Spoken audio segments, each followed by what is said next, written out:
Hey, what's up, y'all? This is your boy Dion. We have Gerren, Kelsaw, and Nick Rossy. All of that. We got a new podcast video happening. It's called "Shut Up While You're Listening to." What is it? Shut up when you talk to me. Shut up when you're talking to me. Obviously, I wasn't listening to you when you were talking.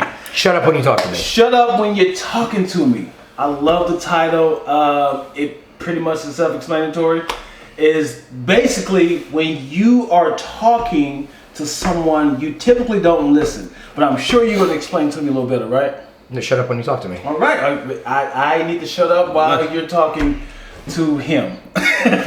So, just a little background. Nick and I have been one of those people that like to argue around the table, so to speak. But in the way that you always end up respecting each other. You always have the focus on, I don't hate the guy, but we may approach the world in a different light. And I feel like if we bridge those gaps and have those conversations about things that we don't know about and try to treat it that, from a place of openness and understanding, then you can get a lot further than you will like cussing each other out. Absolutely. Well, I mean, we cuss each other out plenty. As well. Which is required. Yeah. And I mean, sometimes you deserve it and sometimes you want it. Right. But I think even more than that, and you're right, there is a listening component in there. Right. But really, it's more a matter of respect. And the title, Shut Up When You Talk to Me, it includes a listening component, yes, and it includes a respect component, and it includes a cussing you out component.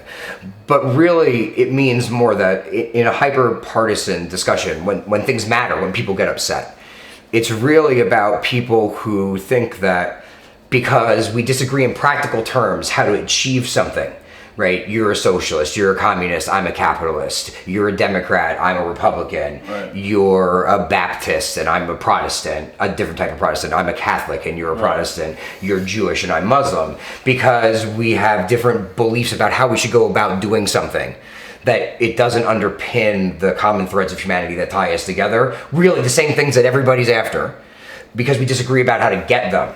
Right. That we just scream at each other and hate each other instead of seeing that we're really all the same. Absolutely. And we mostly, for the large part, are after the same goals. And then what we do is yell and talk over each other instead of listening to each other when we should be listening to each other and trying to solve these same problems that we all have and hating on each other and being divisive, and then everybody's worse off. Because typically people, while you're talking, they kind of like, I already know what I'm about to say. You're just waiting there for your turn to talk. Waiting to dismiss you.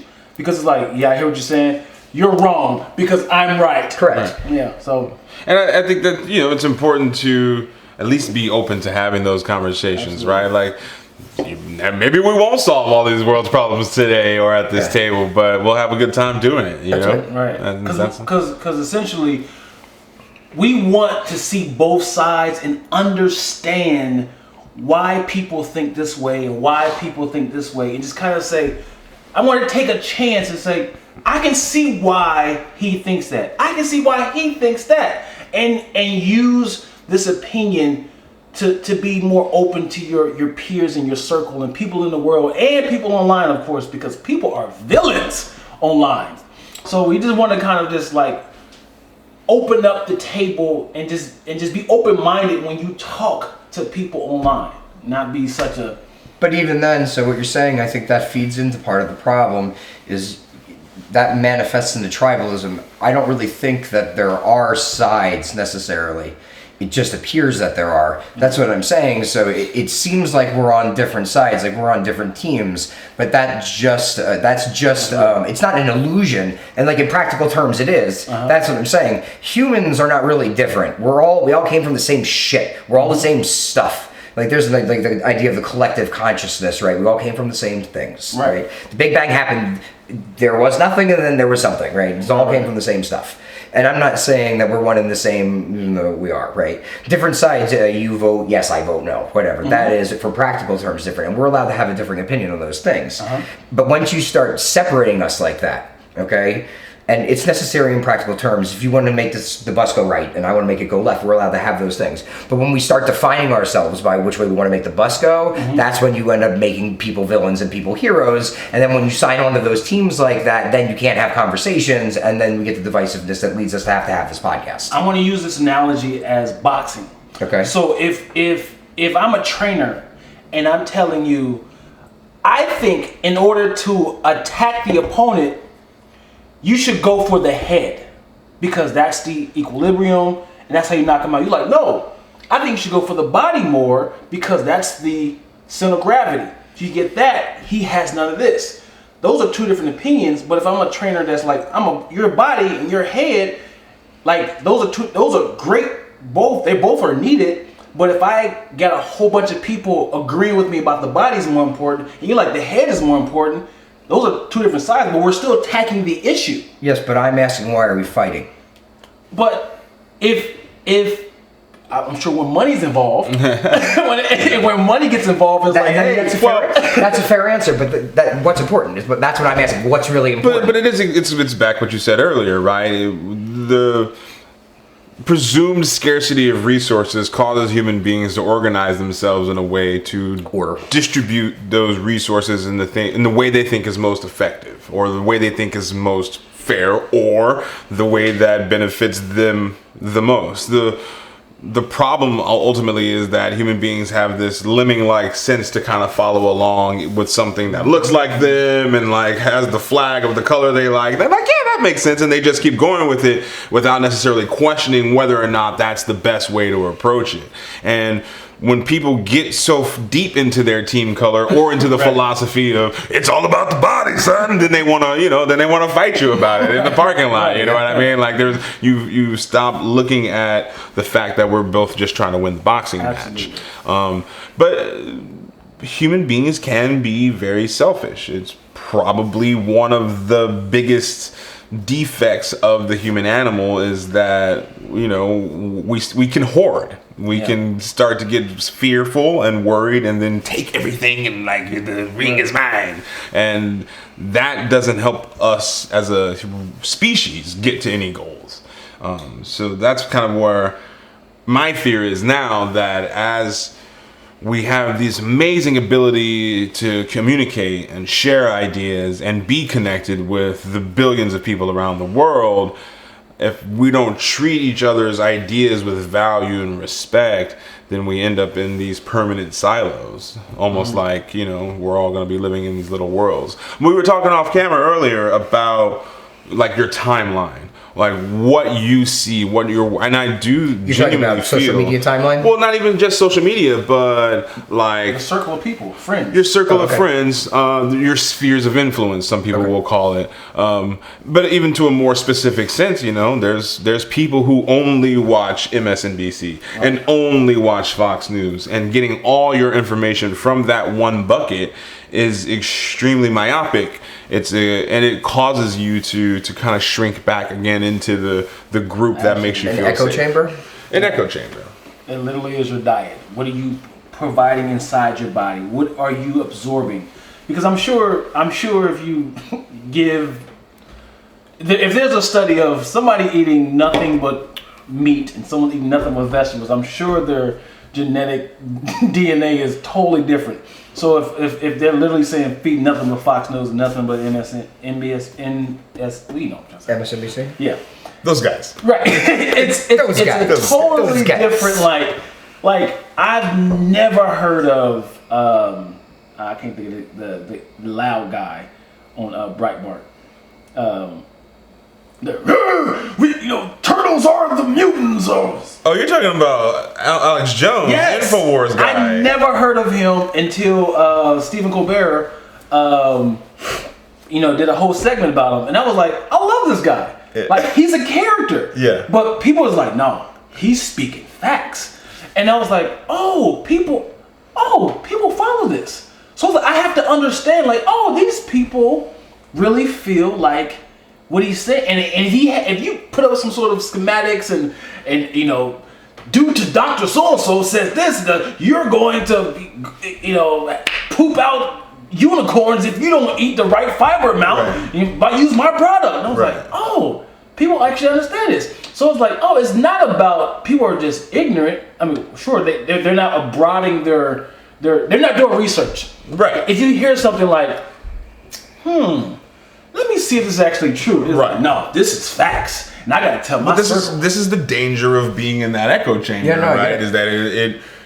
rings true and everybody else around you is like, oh my God, the frogs are coming. You know what I mean? And the funniest thing I think about Alex Jones specifically as a character is that when the lawsuits came and when the money came, he was like, "This is all a joke. Right. I'm playing a character." But for the listeners, that's the real truth. That's the reality. I mean, the thing is, like, we've known about this for a long time, and the idea is, you said their DNA would be different if they only eat meat or they only eat this, and I understand where you're going. It's a little hyperbolic, but it goes back to, you're a Christian and you study the Bible. It goes all the way back to that time.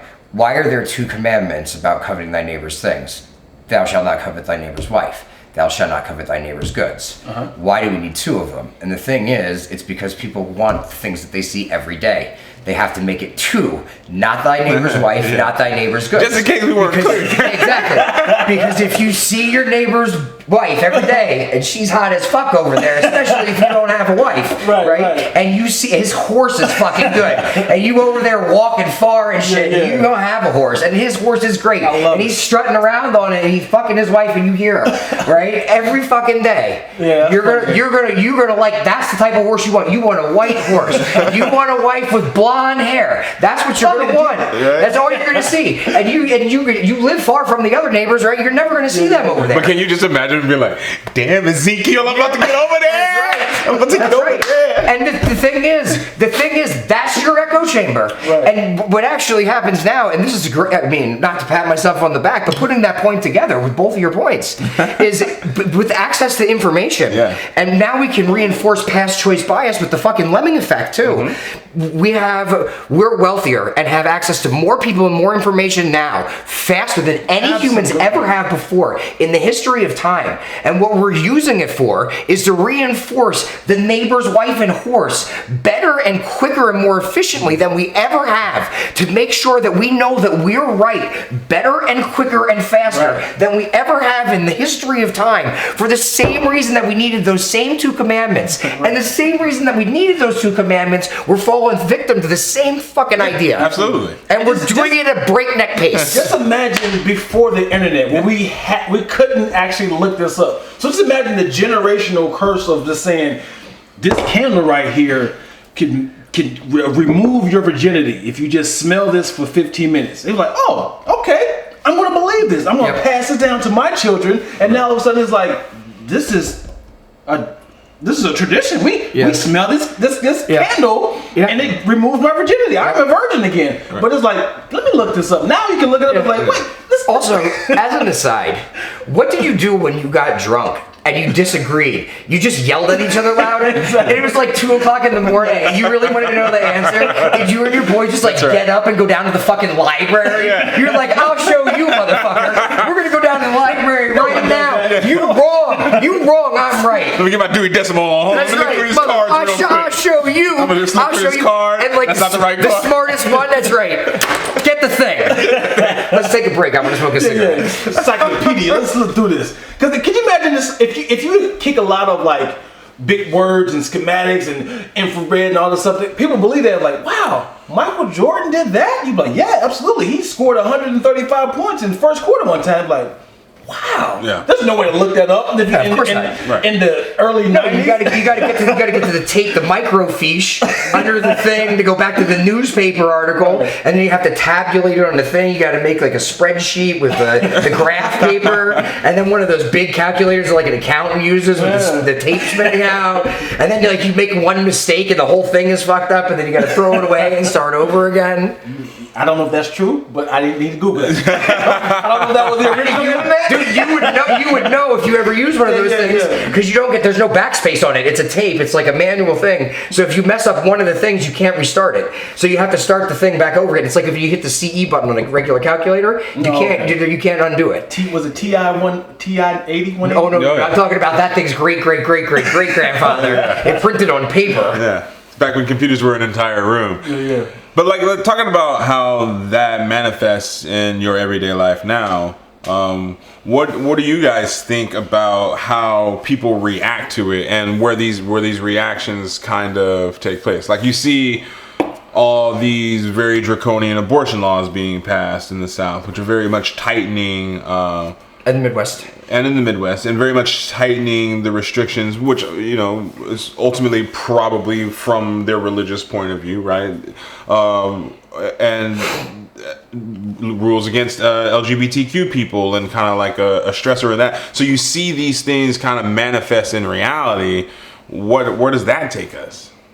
Well, I mean, first of all, and without taking any stance, I don't give a shit about abortion laws in either direction. I don't have an opinion on it, really. I don't care. But the way that you framed it, let me give you the opposite frame. How do you feel about these pro-LGBT laws in these coastal elite states? Yeah. How do you feel about these pro-abortion laws, taking it to the extreme of infanticide in New York and California? Now, I'm not saying that's how that's the other way that the people in the South and the Midwest would frame it, okay? Right. And really, the issue for me as a scholar of the law would be that really that's a states' rights issue, which is not what people who are pro-abortion or pro-LGBT or anti-gun would see it, when that's really the issue. So you can't be anti-gun and pro-abortion and pro-LGBT, or anti-abortion and pro-gun without being pro-states' rights. It's the same idea. Either the states should be able to choose, or they shouldn't be able to choose. You can't have it both ways. But my argument is actually the opposite, though. It would be that federalism should rule, and like we shouldn't have a patchwork of Second Amendment laws that vary from state to state, in the same way that we shouldn't have a patchwork of abortion laws that vary from state to state. Now, that doesn't reflect necessarily my stance that we should definitely have less guns, and there's too many guns in general, and with people who essentially don't need them and are hoarding them, which is fucking frightening to me. But I mean, again, you can't have federalism and both of those things. Either the states should be allowed to regulate themselves or not. So if that's going to be the case, then why can't there be one gun law that's the law of the land? I'm not saying that. Because then that obliterates federalism. Then the states don't have any rights. Yes, they do. They still have rights to regulate other things, right? So, like, if there was but these are fundamental there used to be a federal assault weapons ban, even though it was poorly named. All states couldn't allow certain types of weapons. Now, within that, California could go further and say you also can't have a 16-round magazine. You can only have a 12-round magazine. These are fundamental rights. It's like the idea that you want states abrogating First Amendment rights too.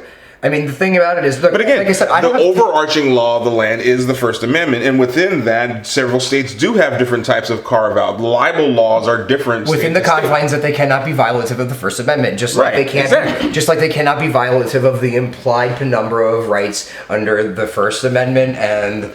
Whatever the other ones are, which are the right to privacy, all the rights that are which is why abortion can't be illegal entirely, though you can restrict it some, just like you can make certain restrictions. But like again, California just passed a relatively draconian in guns right. Look, and I don't own a gun. I never have. I don't want a gun.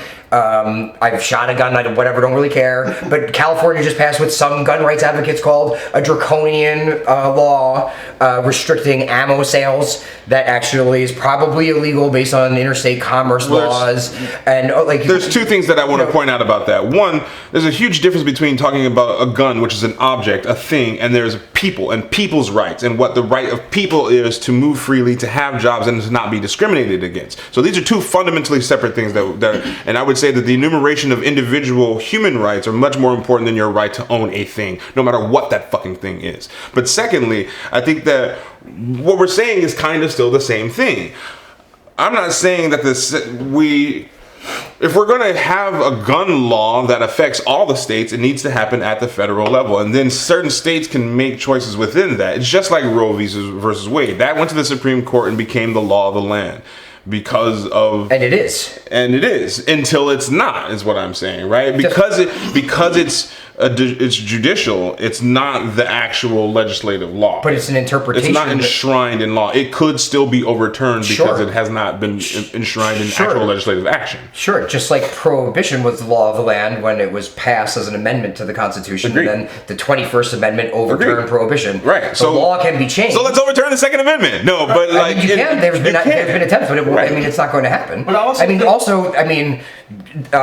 they freed the slaves. The 14th Amendment freed the slaves. You can change the law, right? And you can change it at the federal level, right? And you could, in theory, amend the Constitution to remove the Second Amendment too, or anything. You could bring back slavery, and not for blacks. You could enslave anyone, or you could do whatever you wanted if you follow you could undo the entire Constitution and remake something totally different. We did. They replaced the Articles of Confederation with the Constitution. Sure. But the fact of the matter is, it doesn't make one of them good and one of them bad necessarily just because it's the way that it is, but you have to follow the process. That doesn't mean that you can have states going around and subverting the rule of law because they feel like doing so, and then justifying it by saying that they're morally superior for thinking that their law is better than the other law. There's the rub, and that's exactly what we're saying, right? Both sides are both doing essentially the same things.